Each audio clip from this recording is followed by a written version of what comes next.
Time now to check in with Rob Byrne. All you need to know before you head out and so much more. Rob, good morning. Happy Friday. What's it looking like?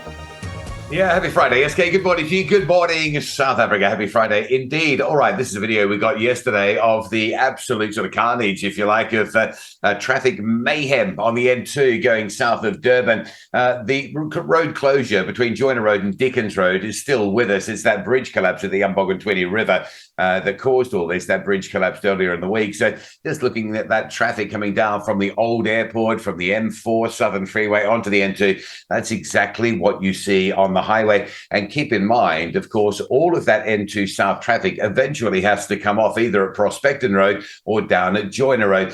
So you've got massive queues on the highway. You've got some truck drivers trying to do crazy things like reverse out of it, U-turn out of it. And then you've got all of that big backlog of traffic having to divert onto the local routes. And that's why it gets so terribly backed up through Prospecton and through Isipingo, as well as on the highway. Just we could roll this video forever. That's how bad it gets. That's the N2 South into the closure and then the resultant queue on the alternative routes as well. If you are going that way, make sure you go with plenty of time to get through limited sort of alternative route options, really. A couple of tweets coming in. Saki saying, if you've no business in Durban and you need to be in Port Shepstone from Peter Maritzburg, take the 603. That's the Umbombilo Road. You come off at Camperdown, Umlifes Road, and you join the N2 at Winkelspruit. That's a really good idea. Thanks for that input, because that saves you a lot of time having to go into or down to Durban on the N3 and then on that N2 and then down through that mess of Prospect. And also certainly Bullo saying, can't Sanrail create a temporal pass on the northbound, just like they did at Umgababa during construction to avoid details? I'm sure Sanrail are considering that as well. That would be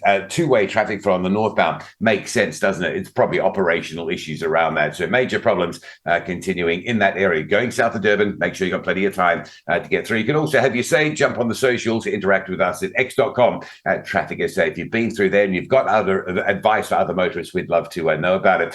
Caledon through to Botrefia on the N2 in the Western Cape, a reminder of major traffic disruption. This route backs up at least 3 sets of stop-go controls. And keep in mind, you will have some additional pressures there today because of the weekend traffic volumes. Motorists wanting to get away for weekend getaways into the Southern Cape area. So if you need to go Botrefia, Caledon, not much in terms of alternative routes. You probably could come off of Botrefia, go down through Hermanus, and then back up that Hemel Under Road up towards Caledon. It's a longer way to travel, but you may well find it's much easier to do that rather than to sit in the massive roadwork delays there. All right.